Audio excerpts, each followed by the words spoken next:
How did one lone American GI survive 3 days surrounded by 200 enemy troops, until dawn finally fell? To answer that, we must travel to the frozen forests of the Ardennes, on the bitter morning of December 18, 1944. The Battle of the Bulge had begun just 2 days earlier, and the German offensive, Unternehmen Wacht am Rhein, was ripping through thin American lines across Belgium and Luxembourg. North of the German thrust, just east of the Elsenborn Ridge, elements of the U.S. 99th Infantry Division were absorbing the shock of overwhelming Volksgrenadier and SS Panzer attacks. Temperatures hovered near -10 degrees Celsius. Snow fell in heavy, blinding sheets. Visibility dropped to mere yards at times. The air smelled of pine, frozen earth, and burning diesel. Amid the chaos stood one man whose fate would become the center of one of the most improbable survival stories of the winter campaign. Private First Class Daniel Roth, age 21, a radio operator and forward observer with the 371st Field Artillery Battalion, attached to the 394th Infantry Regiment. Separated from his platoon. Alone in the woods. Cut off by nearly 200 German soldiers from the 277th Volksgrenadier Division. And armed with nothing but his frozen M1 Garand, his radio, and sheer determination. Little did he know. The next 72 hours would test him in ways no man is ever truly prepared for. To understand how PFC Roth ended up alone behind enemy lines, we must first understand the disintegrating front he was part of. The 99th Infantry Division, nicknamed the Checkerboard Division, was green. Many of its men had been in Europe for less than a month. Their lines stretched thin across the eastern approaches to Elsenborn Ridge. To their south lay the 106th Infantry Division, 2 of whose regiments would be encircled and destroyed within days. Their enemy was the 277th Volksgrenadier Division, strengthened by battle-hardened veterans and equipped with increasing numbers of automatic weapons, StG-44 assault rifles, MG-42 machine guns, and mortars.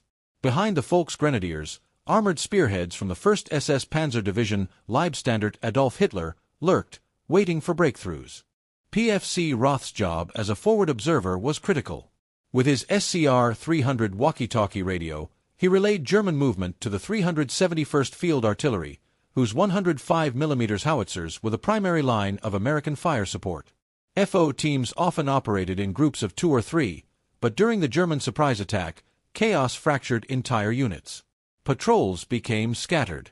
Companies became isolated pockets in the forest. On the morning of December 18th, Roth led a 3-man forward observer patrol to confirm enemy movements near a forest trail east of Hunningen, Belgium. By midday, German Volksgrenadiers had infiltrated the forest behind them, sealing their escape route. By afternoon, 2 members of Roth's patrol were killed in an ambush. By evening, Roth was alone, able to slip away in the confusion only because of the worsening snowstorm. He found a shallow depression near a blown-out American foxhole. He dragged the bodies of fir branches over it, forming a primitive hide.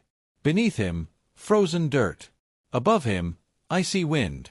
Around him, within mere hundreds of yards, moved nearly 200 German soldiers, sweeping the woods in search of American artillery spotters. Every FO caught was interrogated. Few survived captivity. And so Roth remained silent, invisible, waiting for his moment to strike. December 18 to 17:30 hours. The forest darkened early. Thick clouds and heavy snowfall smothered the last traces of daylight. Roth lay buried under snow-covered branches, breath fogging weakly as he rationed each inhalation. Any plume of warm air risked detection. Through the white haze he could make out the silhouettes of German infantry tramping through the drifts. Their voices echoed between the trees, low, deliberate, confident. He counted at least 40 moving in a staggered line formation. More followed behind, machine gun teams, ammunition carriers, a platoon of engineers armed with explosives, and at least one officer wearing a battered greatcoat. They were less than 50 yards away. Roth's gloved fingers tightened around the M1 Garand buried beside him. His radio sat pressed to his chest beneath his coat, its vacuum tubes delicate in the cold. He didn't dare activate it yet. The German listening posts could triangulate his signal. He waited.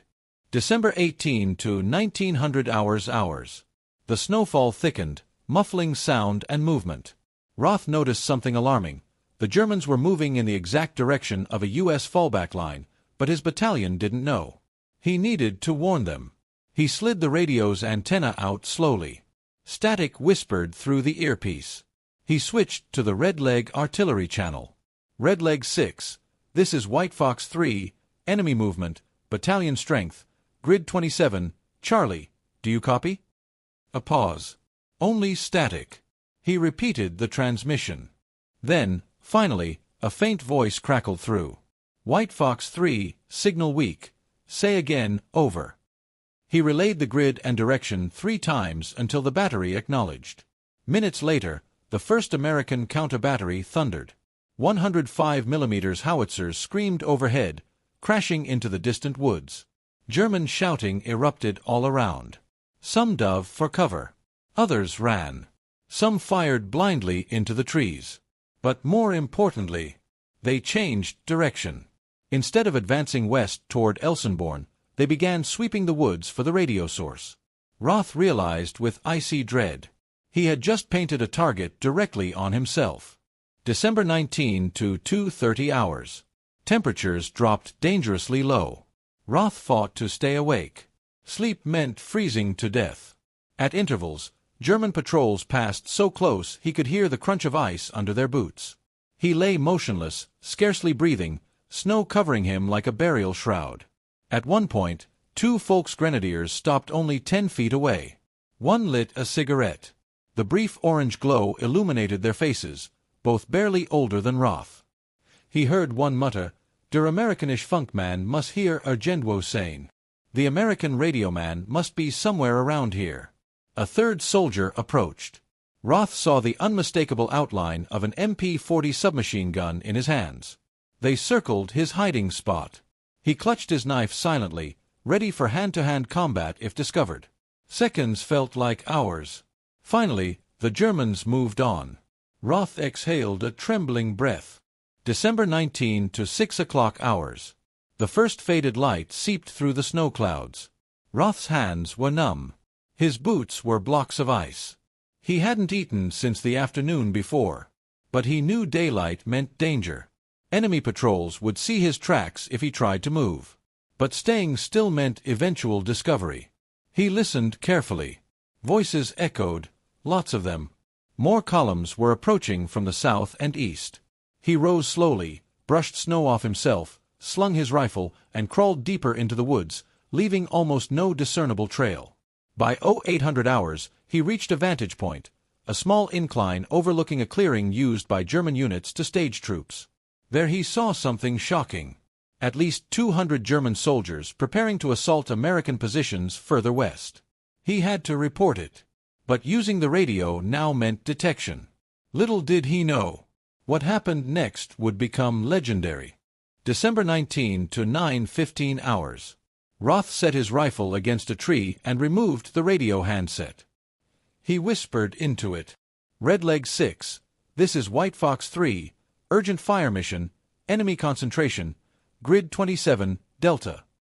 Before he could finish, a burst of German fire erupted from behind him. Bullets tore through the trees. Shards of bark exploded around him. He dove behind a fallen log, radio clutched tightly. They had found him. A German patrol, likely tracking faint radio activity, had flanked his position.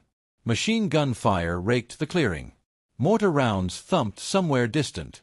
Roth's heart hammered. He grabbed his rifle, slammed an N-block clip into it, and fired toward the muzzle flashes. The Garand's crack echoed across the forest. One German fell. Another ducked behind a tree. The odds? 10, maybe 12 Germans against him. But as he fought, something worse happened. 3 Germans sprinted toward his log position, shouting orders. One carried a grenade. Roth forced himself up, fired 2 shots, dropped the grenade carrier, but the device rolled forward, hissing. He kicked it away instinctively. Snow erupted in a deafening blast. The shock wave slammed him backward, tearing his coat sleeve and numbing his arm. He couldn't stay here. December 19 to 10:20 hours. He retreated westward, weaving through the dense pines. German voices barked orders behind him. The chase intensified. Twice he tripped. Once he slid down a frozen bank, nearly shattering the radio. He limped through knee-deep drifts, lungs burning, until he reached another depression near an old Belgian logging road. There, he collapsed behind a stump. He checked his radio. It was cracked, but functional. He tried again. Red Leg 6, enemy concentration confirmed. Request battery fire. Grid 27 Delta, line north, send it. This time, American artillery answered swiftly. 8 105mm shells screamed overhead moments later. Then 8 more. The ground trembled with concussive force. The German battalion Roth had spotted scattered in panic. Trees splintered. White bursts of snow shot upward from each impact. The attack toward the Americans faltered. But now the Germans committed even more patrols to hunt the lone foe. Nearly 200 men swept the forest in expanding arcs. Roth was officially surrounded. December 19 to 1400 hours. German troops began moving deliberately, cutting off escape routes. Machine gun nests were deployed in a semicircle. Mortar teams set up at the clearing's edge. Engineers planted charges along tree lines to flush out hiding Americans. Roth was now trapped in a shrinking box. His canteen froze solid. He tried chewing snow but risked lowering his body temperature further. His stomach cramped from hunger. By late afternoon, a German squad passed so close he could hear the safety levers on their rifles clicking. One soldier probed snow mounds with his bayonet. Another scanned the forest with field glasses. Roth gripped his knife again. But fate intervened. A sudden shell landed unexpectedly nearby, likely from miscalculated German mortar fire. The shock scattered the patrol, giving Roth a narrow chance to crawl deeper into the forest. He took it. December 20th, 0:30 hours. Night again. Temperatures dropped below -12°C. Roth's fingers were barely functioning. He wrapped his radio in his scarf to keep the tubes warm. Every 20 minutes, he flexed his hands to avoid losing them to frostbite. He attempted another transmission. White Fox 3. Urgent. I'm surrounded. Need fire on the following grid. He relayed positions of mortar teams. American artillery answered within minutes. Explosions lit the distant woods like ghostly flashes through the snowfall. But the Germans reacted quickly. They fired flare rounds into the sky. Green light cascaded through the forest.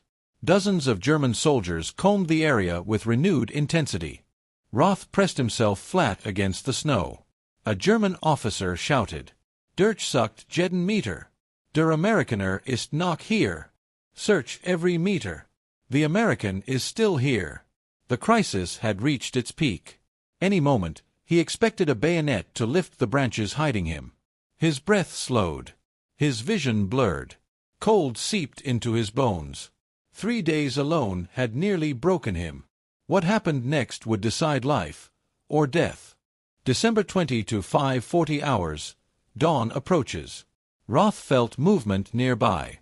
Footsteps. Heavy, deliberate. He reached for his rifle, but stopped. The footsteps were too cautious. Too light. Not German. A whisper. "Hold fire." American. Roth could barely speak. "Yes." From the tree line emerged 2 scouts of the U.S. 2nd Infantry Division, part of a night reconnaissance team probing German lines. They had spotted faint movement and investigated. They lifted Roth from the snow. He nearly collapsed in their arms. "We've been hearing your radio all night," one said. "You're the FO who's been stopping their advance." Roth nodded weakly. The scouts led him through a narrow gap in the German search line. They moved slowly, silently, avoiding detection. But halfway through the withdrawal, a German patrol spotted movement. Shouts erupted. Gunfire cracked through the trees. The Americans returned fire, dragging Roth behind them. Machine gun tracers stitched the snow. Mortars thundered behind. One scout was hit in the shoulder but kept moving. The other lobbed a grenade, forcing the Germans back. The 3 men stumbled through the forest toward friendly lines. And then, as they reached a small ridge overlooking the American perimeter, American machine guns opened fire, this time at the Germans. The defenders of Elsenborn Ridge, alerted by Roth's earlier transmissions, had prepared strong defensive lines. They unleashed devastating fire that forced the Volksgrenadiers to retreat. Roth, barely conscious, was carried the last few yards by the scouts. He had survived. PFC Daniel Roth was immediately taken to a field aid station near Malmedy, where doctors treated him for severe hypothermia, frostbite in both hands and feet, shrapnel wounds, concussion, near starvation. When he regained full awareness, his battalion commander informed him of the results of his radio transmissions. 2 major German assaults had been halted. Artillery had broken up a battalion-sized concentration. His fire missions saved dozens, possibly hundreds of American lives. His transmitted grids had directly contributed to the successful U.S. stand on Elsenborn Ridge, the only place where the German offensive failed decisively. For his actions, PFC Roth received the Silver Star, the Purple Heart, a battlefield promotion to corporal, a commendation from the commander of V Corps Artillery. But for the rest of his life, he rarely spoke about those 72 hours. He spoke instead of the cold, of the loneliness, of hearing the enemy's voices in the dark, of the desperate will to keep his radio alive, of the friends he lost in the patrol ambush, and of the scouts who pulled him from the snow before dawn. Historians would later describe his ordeal as one of the most remarkable individual survival stories of the Ardennes campaign, a testament to the courage, endurance, and sacrifice of the men who held the northern shoulder against impossible odds. And when dawn finally fell on December 21, 1944, the lone GI who had fought an army with a radio and unbreakable resolve was alive. This was just one of countless untold stories from the Second World War. Subscribe to World War II Records as we continue to bring these forgotten chapters of history back to life.